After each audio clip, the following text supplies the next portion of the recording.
자, 이 시간 다 같이 말씀을 보시겠습니다. 예레미야 35장 18절과 19절 말씀을 합독하시겠습니다. 예레미야 35장 18절과 19절 말씀을 합독하시겠습니다. 시작.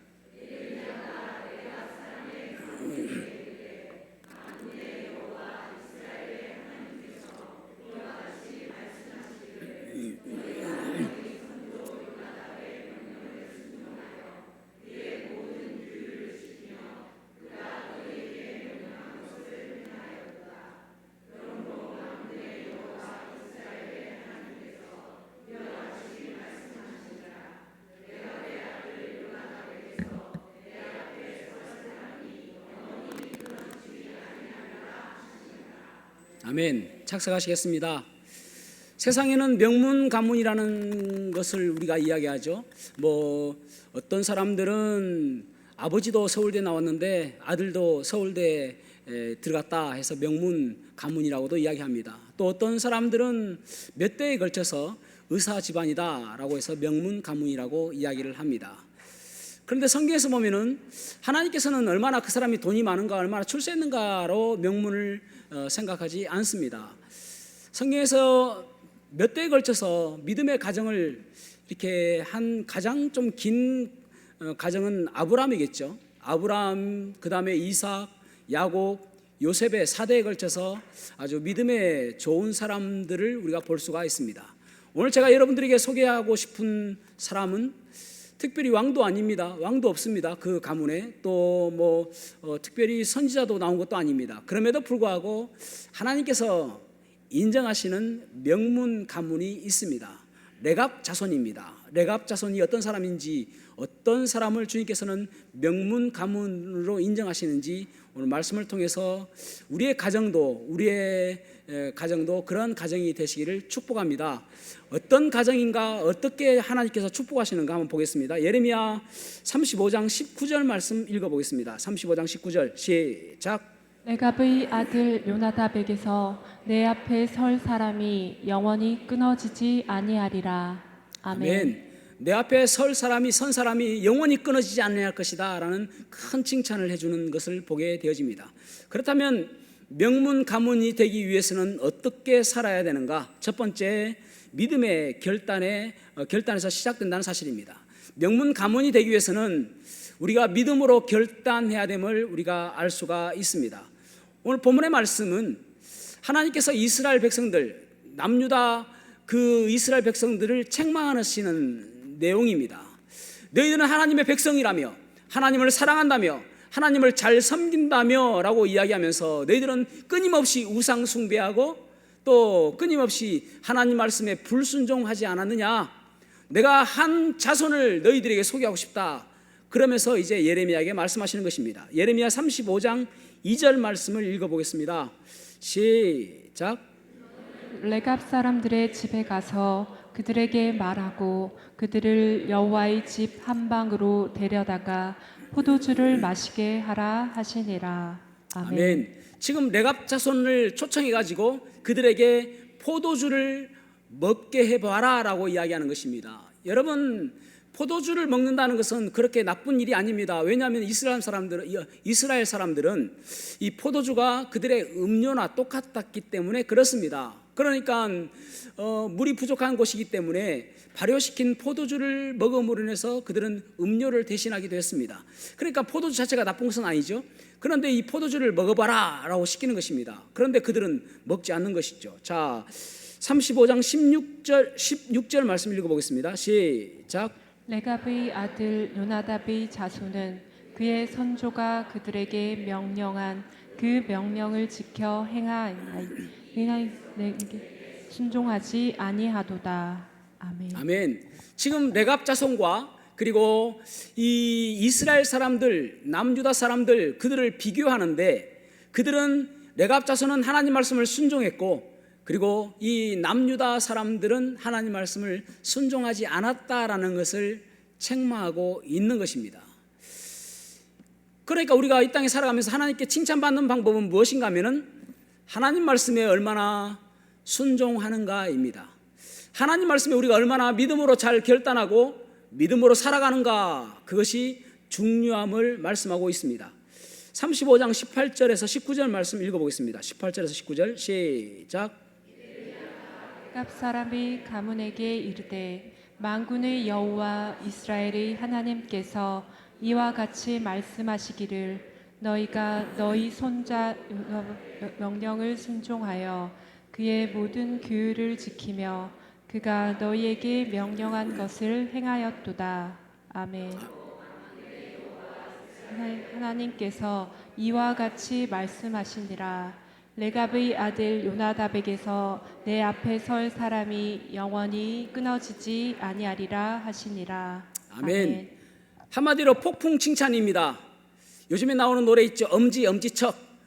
그렇게 지금 하고 있는 거예요. 내가 진짜 쏙 마음에 든다. 이 레갑 자손은 내가 정말 마음에 든다라고 하는 것입니다. 하나님 말씀에 적극적으로 순종했기 때문에 그렇게 말씀하고 있는 것입니다. 그렇다면은 여러분, 우리가 성경 속으로 돌아가서 레갑 자손은 어떤 사람인지를 먼저 한번 보도록 하겠습니다. 레갑 자손은 요나답 때, 그러니까 예후 때거든요. 남유다는 왕족 하나입니다. 다윗 왕족으로서 끝까지 갑니다. 그런데 북이스라엘은 왕조가 9번 바뀝니다. 9번 바뀌었다. 왕조가 바뀐다는 말은 무슨 뜻이냐면은 혁명을 통해서 왕이 바뀌었다라는 말입니다. 그러니까 자기 아들이 그대로 왕조가 되지 않았다라는 말입니다. 그러니까 9번 바뀌었어요. 맨 처음에 여로보암 왕조가 생겼죠. 그 다음에 이제 바사 왕조가 생겼고, 시므리 왕조가 생겼고, 오므리 왕조가 생겼고, 오므리 왕조의 오므리, 아합, 요람 그렇거든요. 그 다음에 이제 예후 왕조가 새롭게 생기는 것입니다. 그때 예후가 나온 거예요. 예후는 아합 왕을 바라보며 우상 숭배하는 것이 마음에 들지 않았습니다. 왜냐하면 우리는 하나님의 백성이기 때문에 하나님 섬겨야지, 하나님 섬기지 않고 우상 숭배하는 것이 마음에 들지 않았습니다. 그래서 예후가 원래 요람의 군대 장관이었거든요. 요람은 아합의 아들입니다. 그러니까 북이스라엘 가운데 가장 악한 왕이 아합이었습니다. 이 아합이 아람과의 전투에서 전사하거든요. 그 다음에 이제 그의 아들이 요람입니다. 요람, 여호람 그러거든요. 영어로 Y자인데 Y자를 어떻게 읽느냐에 따라서 여호라고도 읽기도 하고 요라고도 읽기도 합니다. 그래서 여호람, 요람 똑같은 사람이고, 요나답도 마찬가지입니다. 요나답, 여호나답이라고 해도 똑같습니다. 그러니까 어떤 성경에서는 여호나답이라고 되어 있고 어떤 성경에서는 요나답이라고 적혀 있습니다. 그러니까 똑같은 말이에요. 그래서 이 요람이 아버지에 이어서 왕이 되었습니다. 그러니까 하나님께서 엘리사를 통해서 예후에게 기름 부음을 하거든요. 그러면서 왕으로 세워주는데, 이 예후의 미션은 무엇인가 하면은 아합 왕의 가문을 멸절시키는 겁니다. 그래서 예후가 혼자 할 수 없기 때문에 이 거대한 이 혁명을 누군가 손을 잡아야 되겠는데, 그 사람은 덕망이 있고 또 믿음도 좋고, 그리고 자기가 지금 우상 숭배하는 이 이스라엘을 이 왕조를 멸망시켜야 되기 때문에 이 우상을 너무나도 싫어하는 믿음의 사람이 필요했던 것입니다. 그래서 그 사람이 바로 요나답입니다.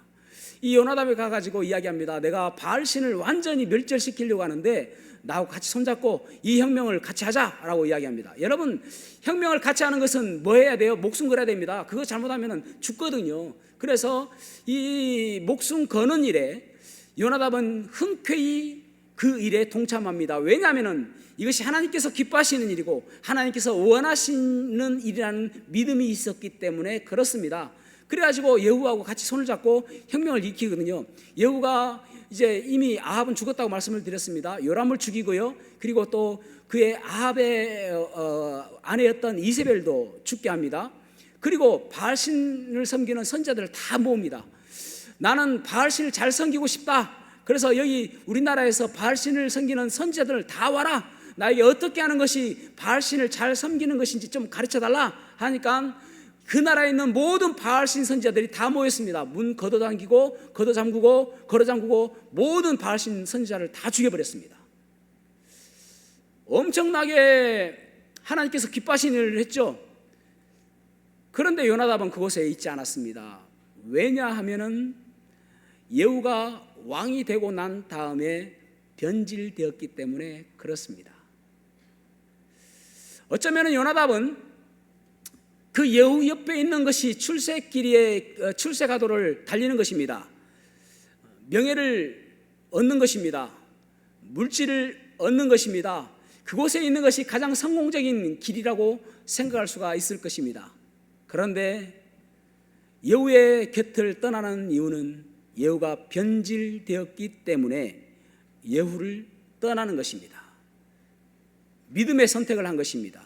그래서 그는 철저하게 예후와 다른 길을 걷게 되어지는데 하나님께로 믿음을 돌이키는 것을 보게 됩니다.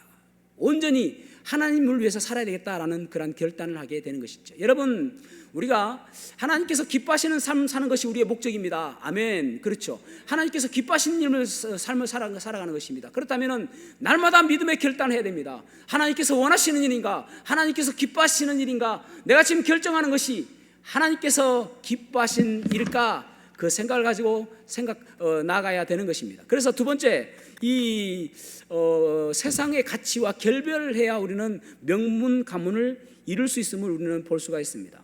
세상의 가치와 결별해야 합니다.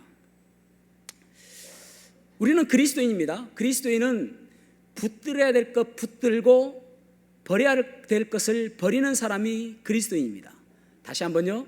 그리스도인은 붙들어야 될 것 붙들고 버려야 될 것을 버려야 할 사람이 그리스도인입니다.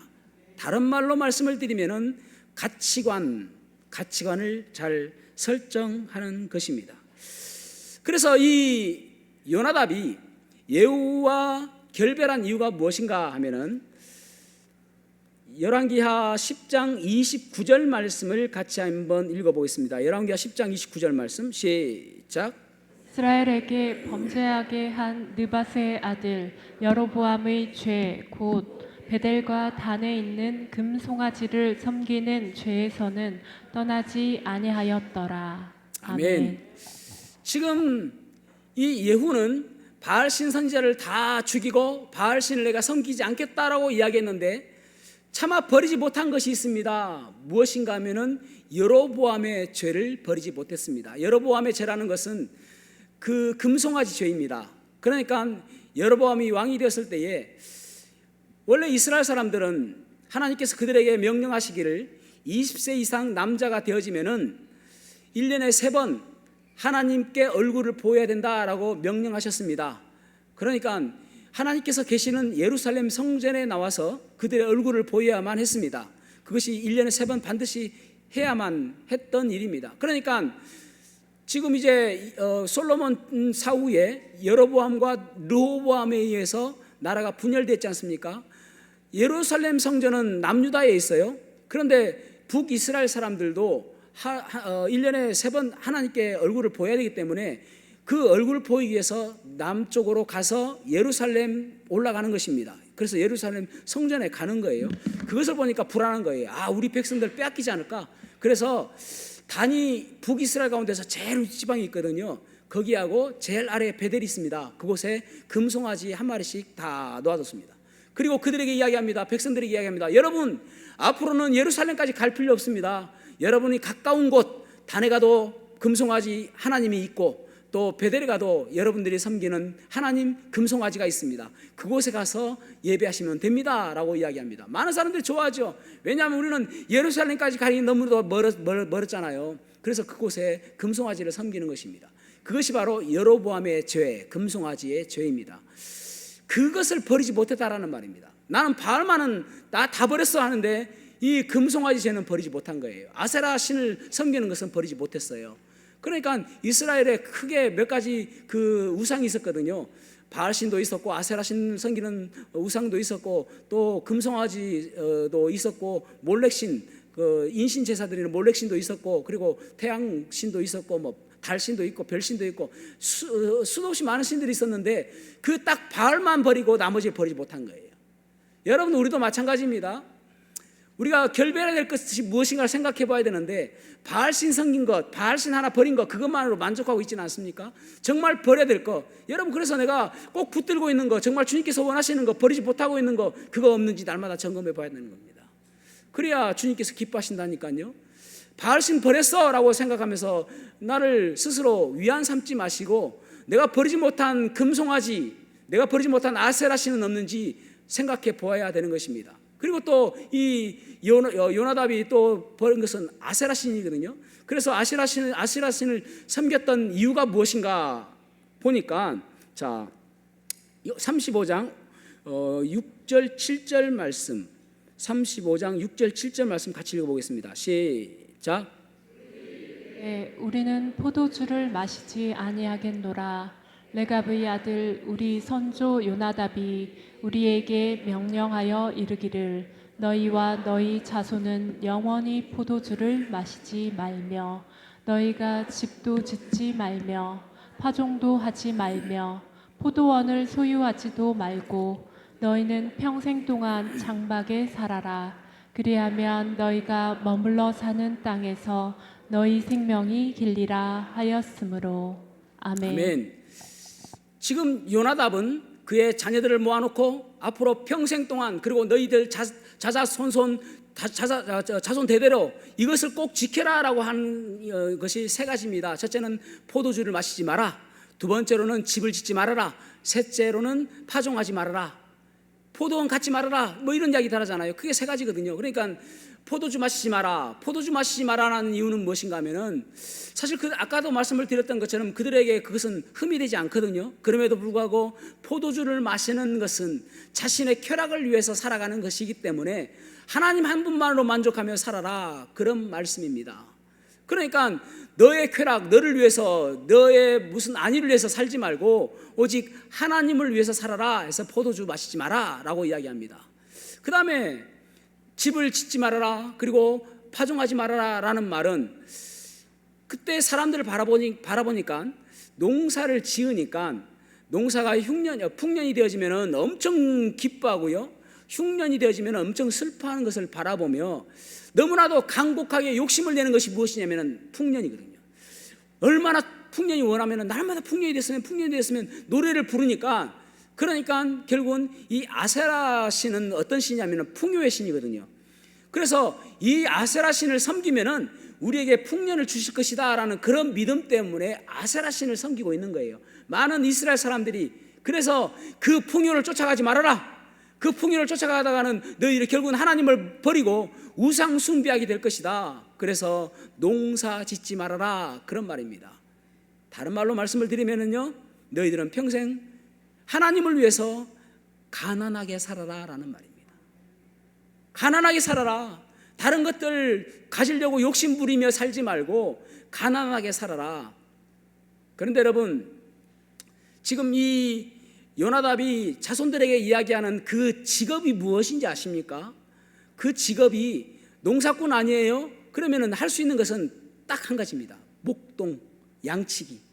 너희들은 목동을 해라, 양치기를 해라, 그런 말씀입니다. 그러니까 이게 무엇이 문제냐면은 그 당시에 가장 비천한 직업이 목동입니다. 우리로 치면은 예전 조선시대 때에 백정과 같습니다.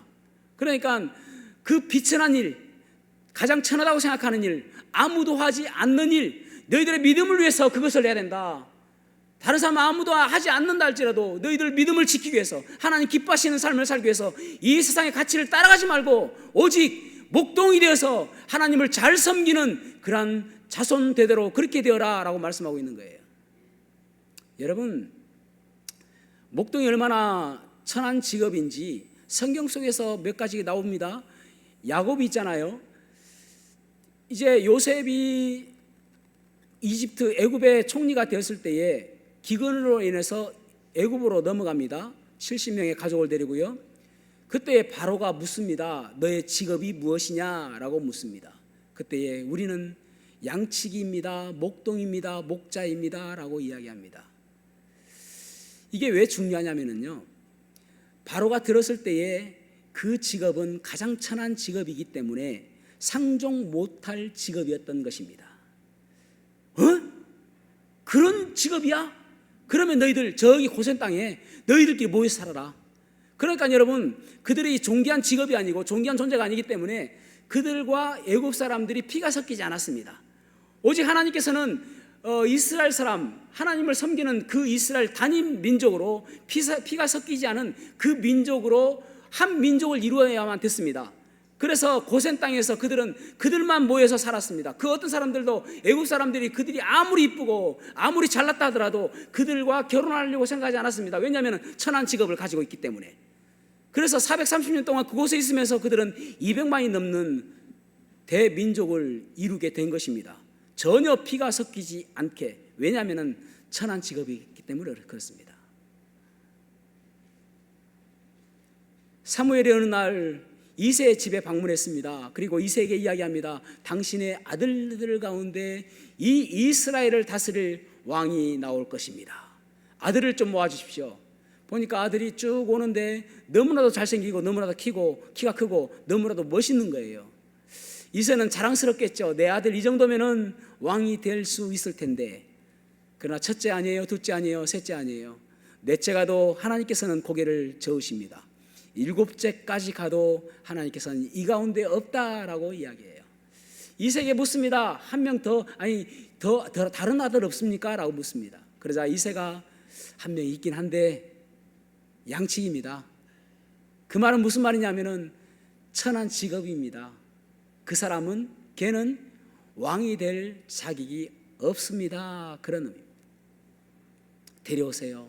데려왔는데 그 아이가 다윗입니다. 그 사람이 왕이 된 것입니다. 그만큼 목동은 양치기는 천한 직업이었습니다. 그러니까 요나답은 너희들이 비록 천한 일을 한다 할지라도 비천한 일을 한다 할지라도 하나님을 섬기는 믿음으로서 살기 위해서는 그렇게 살아야 된다라고 말씀하고 있는 것입니다. 사랑하는 성도는 우리 한번 생각해 봐야 됩니다. 내가 하나님을 믿는다고 생각합니다. 또 하나님을 사랑한다고 생각합니다. 정말 내가 주님 때문에 포기한 것 있습니까? 주님 때문에 내가 하지 않는 것 있습니까? 주님 때문에, 주님 사랑하기 때문에 내가 억울한 거 다 덮어두고 그렇게 살고 있는지 생각해 보아야 되는 것입니다. 저는 이 이야기 하기를 즐겨합니다. 목합탐. 이집트 하면은요, 그곳에 알렉산드리아 학파가 생성되었고, 그리고 그곳에 많은 교부들이 나오기도 했습니다. 그런데 그곳에 이집트의 이슬람교가 들어왔습니다. 이슬람교는 622년에 창시되었거든요. 종교가 생겼습니다. 그런데 640년경에 이슬람교도가 이 이집트로 넘어왔습니다. 그리고 그 이집트를 지배하게 되었습니다. 그 지배할 때부터 그곳에 있었던 많은 그리스도인들은 많은 사람들이 박해를 받고 그리고 믿음 때문에 죽게 되었고 그리고 그들은 그곳에서 힘겹게 살아야만 했습니다. 그리고 끊임없이 이 이슬람교로부터 기독교에서 이슬람교로 개종을 협박받았습니다. 강요받았습니다. 그럼에도 불구하고 그들은 그곳에서 끊임없이 믿음으로 살았습니다. 그 어떠한 지독한 고문과 박해를 해도 그들은 여전히 나의 주님은 그리스도십니다라고 고백하며 그들의 신앙을 버리기를 거부하였습니다. 그러다가 979년이 됐을 때에 이슬람교도 지도자들이 그리스도인 리더들을 부릅니다. 그리고 그들에게 이야기합니다. 내가 보니까 너희들은 도저히 개종될 가능성이 없어 보인다. 그래서 너희들에게 한 가지 제안을 하겠는데 한 지역에서 나오지 않고 그 지역에서만 너희들이 산다고 하면은 너희들이 예배 드리는 것에 대해서 내가 더 이상 터치하지 않겠다. 예배의 자유를 주겠다라고 이야기합니다. 그때가 979년입니다. 그리고 그들이 가르쳤던 지역이 모카탐입니다. 그 모카탐이라는 지역은 쓰레기 마을입니다. 모든 도시의 쓰레기들을 그곳에서 모았다가 분리해서 버리는 곳입니다. 지금도 카이로의 그 이집트의 그 수도인 카이로에서 수많은 쓰레기들이 목화탐으로 모입니다. 그곳에만 있는다면은, 너희들이 그곳에서 나오지 않는다면은 너희들은 믿음을 가져도 좋다라는 이야기를 듣고 그리스도인들이 흔쾌히 승낙을 합니다. 동의합니다. 좋습니다. 우리가 그곳에서 예배만 드릴 수 있다면 우리는 그곳에서 살겠습니다. 그래서 그들은 그곳에서 모여서 그 악취나는 쓰레기 더미에서 예배를 드리며 기뻐하며 살아가고 있습니다. 지금껏요, 우리가 1000년이 지났음에도 불구하고 지금껏 그들은 할아버지도 그곳에서 살았고 할머니도 아버지도 그곳에서 살았고 그 손자들도 그곳에서 살아갑니다. 그들은 그리스도인이라는 이유 때문에 10%가 되지 않는 그 그리스도인들이 그곳 살아가면서 그리스도인이라는 이유 때문에 공기업에 취직도 할 수 없고 사업도 할 수 없고 아무리 똑똑하고 아무리 잘났다 하더라도 그들은 그곳에서 모여서 쓰레기를 분리하며 살아가고 있습니다. 일주일 내내 악취를 다 냄새를 맡으며 쓰레기를 분리하고, 그리고 그들은 주일이 되면은 깨끗한 옷을 갈아입고 그들은 하나님을 찬양하며 기뻐하며 예배를 드립니다. 그것이 목화탐에 모여 있는 그리스도인의 지금까지의 모습입니다. 1000년이 지났음에도 불구하고 그 어떤 사람들도 개종하며 나는 더 이상 그렇게 살지 않겠습니다라고 하는 것이 아니라 그 모든 사람들이 주님 사랑하는 마음으로 모든 것들을 포기하고 가난하게 그렇게 살아가고 있습니다. 여러분, 주님도 우리를 주시하며 보고 계십니다. 어떻게 믿음으로 살아가고 있는지, 삶 속에서 얼마나 믿음을 보여주며 살아가고 있는지, 믿음의 사람임을 어떻게 증명해 보이며 살아가고 있는지, 마치 레갑 자손을 바라보듯이 우리를 바라보기를 원하시는 것입니다. 중요한 것은 하나님께서는 그것을 방관하지 아니하시고 반드시 기억하신다는 사실입니다. 세 번째 우리가 볼 것은 하나님께서는 반드시 기억하시는 분이십니다. 19절 말씀을 다시 한번 보겠습니다. 35장 19절 말씀 시작. 이 아들 요나답에게서 내 앞에 설 사람이 영원히 끊어지지 아니하리라 하시니라. 아멘. 아멘. 내 앞에서 영원히 끊어지지 않게 하리라. 무슨 말입니까? 내가 항상 내 눈에 보이게 할 것이다. 너희들은 항상 내 눈앞에 있을 것이다. 내가 항상 너희들을 보호할 것이다. 그 어떤 어려움이 있다 할지라도, 어떤 일이 있다 할지라도 그 믿음을 지키고 있기 때문에 너희들 자손을 대대로 내가 지켜줄 것이다 라는 그러한 의미입니다. 하나님께서 우리를 바라보시고 기억하십니다. 아멘. 우리를 지켜보고 계십니다. 아멘. 우리를 보호하여 주시기를 원하시는 것입니다. 아멘. 믿음으로 살아가는 모든 사람들을 하나님께서는 지켜주시는 것입니다. 이 놀라운 것은요, 레갑 족속들, 레갑이라는 사람은 이스라엘 민족이 아닙니다. 놀랍죠? 이방 사람입니다. 겐 사람입니다. 겐 족속 사람입니다. 겐 족속 하면은 누가 생각나십니까? 모세의 장인 이드로. 모세의 장인 이드로가 겐 사람입니다. 그런데 성경에서 쭉 보면은 겐 사람이 몇 번 나옵니다. 그 다음에 나오는 사람이 야엘이라는 사람입니다. 헤벨의 아내 야엘, 겐 사람 헤벨의 아내 야엘. 야엘이라는 사람은 어떤 사람입니까? 그 당시에 가나안 왕이었던 시스라가 이 야엘의 집에 옵니다. 그래서 잠시 몸을 좀 숨기겠다라고 하고 누워서 잡니다. 그때 야엘이 이 이스라엘 사람들의 적 아닙니까? 자기는 이스라엘 사람 아니라니까요. 그럼에도 불구하고 이스라엘 사람들의 적인 이 시스라에게 관자놀이의 말뚝을 그냥 망치로 박아버립니다. 그 자리에서 즉사하게 되어 있죠. 그래서 죽습니다. 그것을 보고 드보라 선지자가 이러한 축복을 해주는 것을 보게 되십니다. 여러분, 축복 기도라는 것은 참 중요합니다. 그러니까 이 축복 기도가 얼마나 중요한지를 우리가 한번 볼 수 있는데, 자, 사사기 5장 24절 말씀 읽어보겠습니다. 이 드보라 선지자가 이 야엘에게 하는 축복입니다. 같이 읽어보겠습니다. 시작.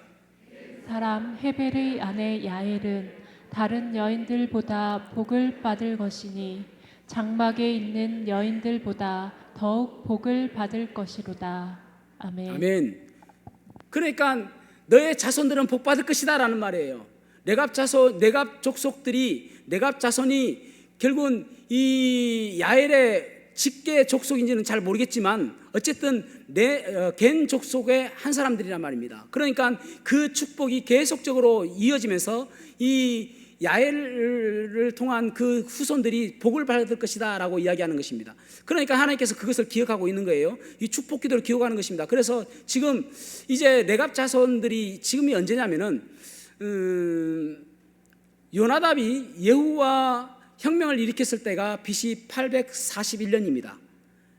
그리고 200년이 지난 지금 예레미야를 통해서 레갑 자손들이 그때까지도 230년이 지났음에도 불구하고 계속적으로 이 선조 요나답의 말씀을 순종하면서 포도주를 마시지 않고, 그리고 그들은 여전히 하나님 말씀에 순종하며 살고 있는 것을 보게 되어지는 거예요.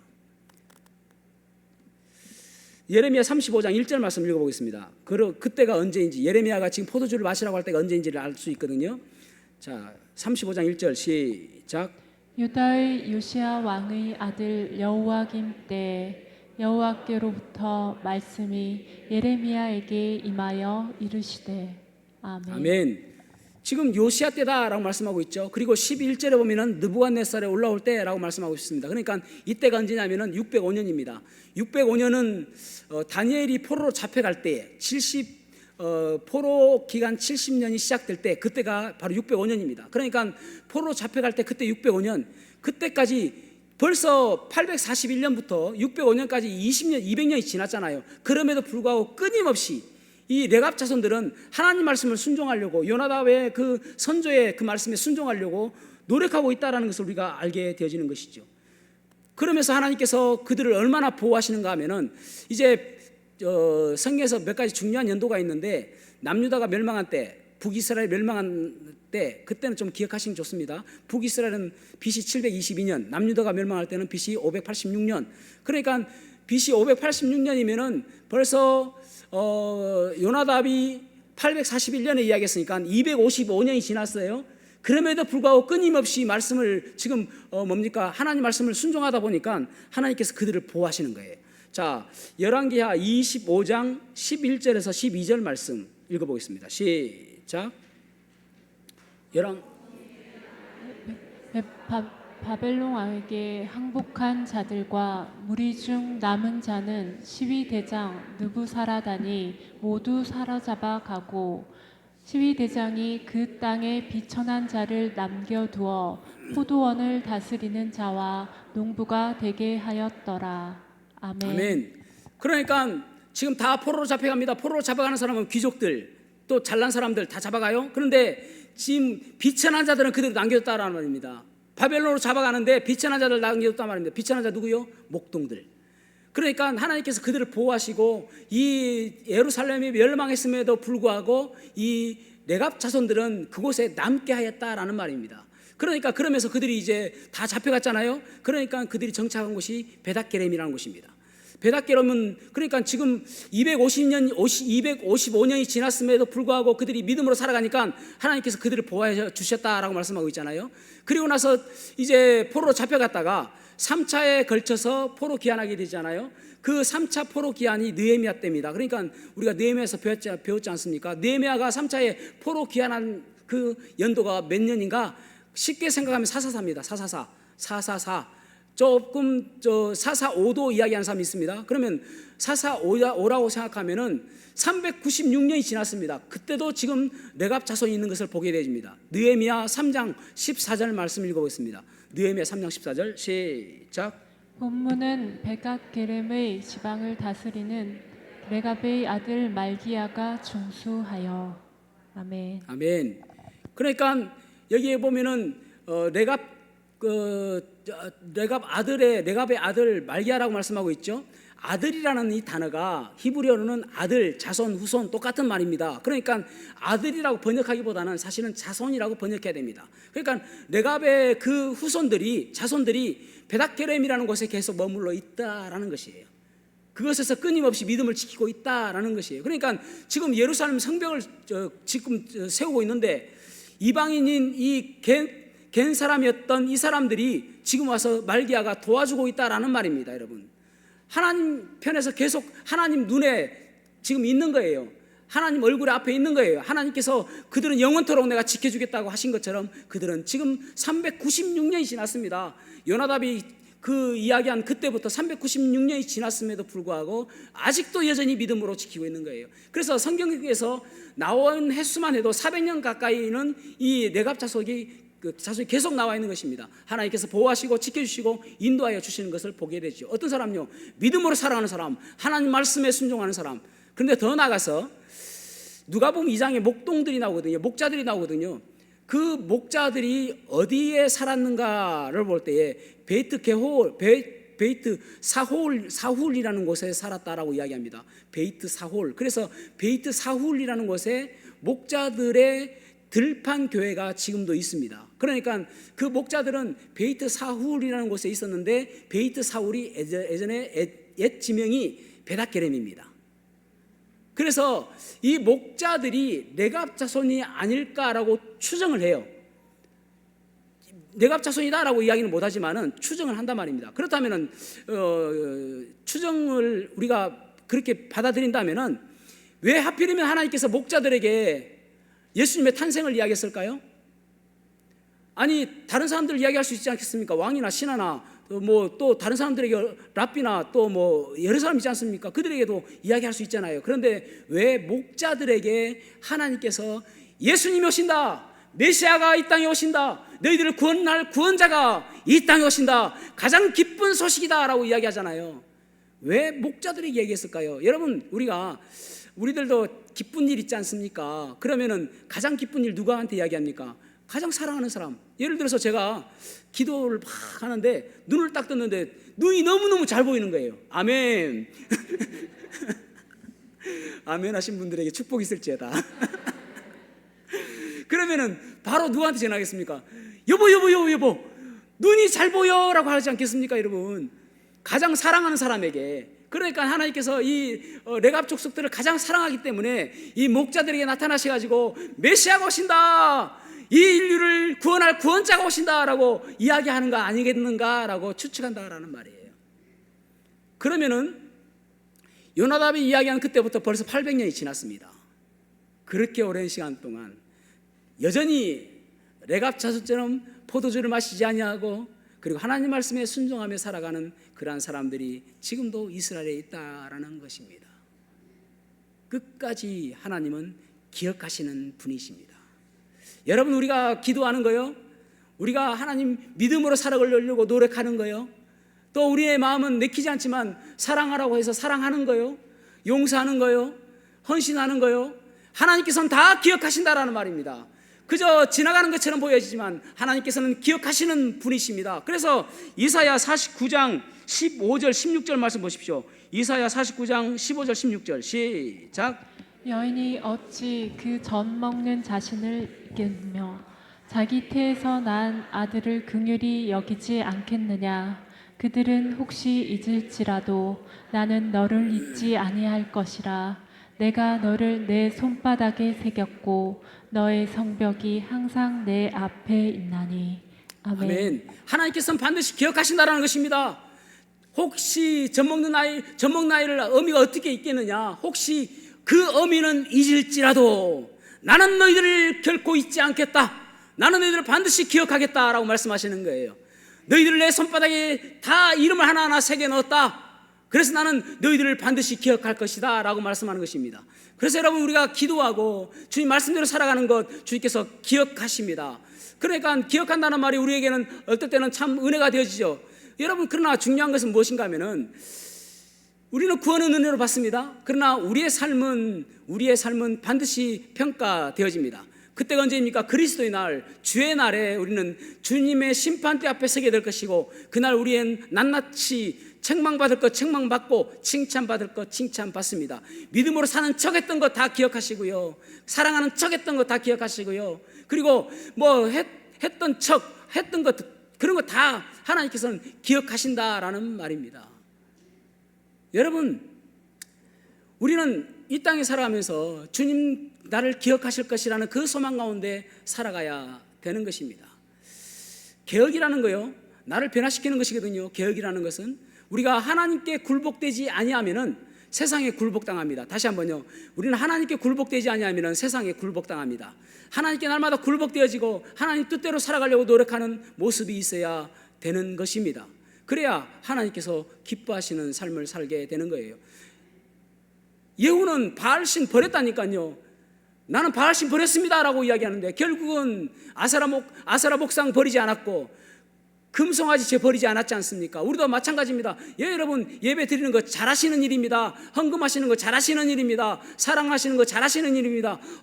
헌신하는 거 잘하시는 일입니다. 그렇지만은 그거 말고 다른 거 어떻게 했냐는 거예요. 그것 더 바랬느냐? 그것도 다 내려놓았느냐?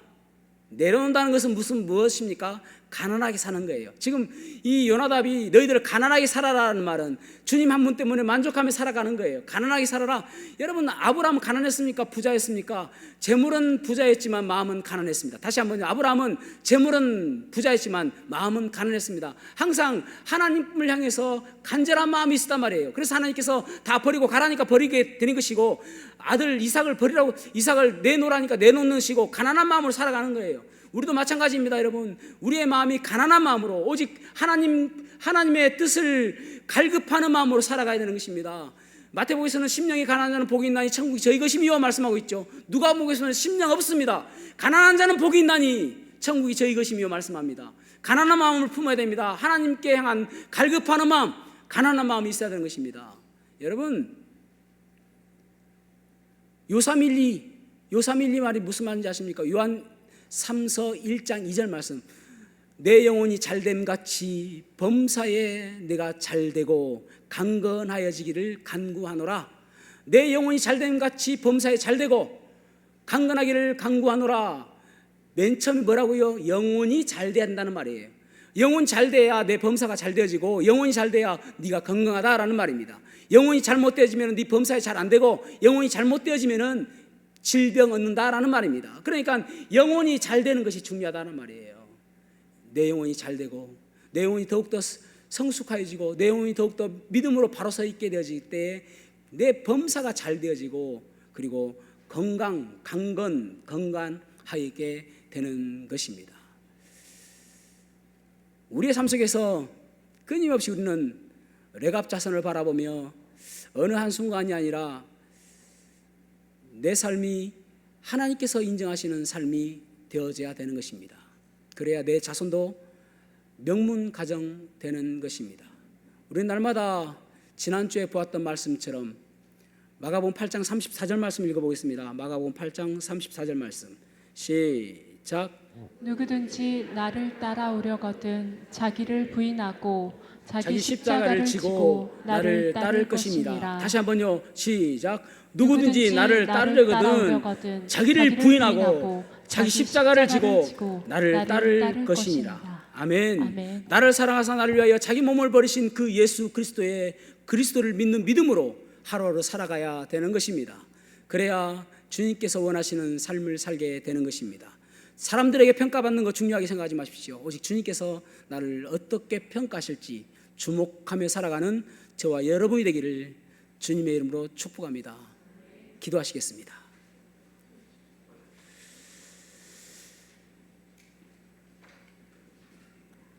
혹시 여러분 가운데 나는 아직 구원받지 않았습니다. 어떻게 하면 구원받을 수 있겠습니까? 그런 분 계십니까? 손을 들어 피하시면 어떻게 구원받을 수 있는지 상담을 통하여 예수님을 소개해 드리겠습니다. 사랑하는 성도 여러분, 복받는 인생 되고 싶죠? 복받는 인생은 그렇게 어려운 것이 아닙니다. 오직 하나님 말씀 순종하고 하나님 말씀대로 살아가는 삶입니다. 제가 하나님 말씀대로 순종하며 하나님께서 인정하시는 삶을 살아가기를 원합니다. 그렇게 소원하신 분 계십니까? 손을 들어 피하시면 여러분들 위해서 기도해 드리겠습니다. 네, 그 손을 받습니다. 이 시간 우리가 자리에서 일어나셔서 원컨대 주께서 내게 찬양하시겠습니다. 원컨대 주께서 내게 복의 복을 더하사 나의 지경을 넓히시고 주의 손으로 나를 도우사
주여 행하시옵소서. 기도하겠습니다. 하나님 아버지,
원컨대 주께서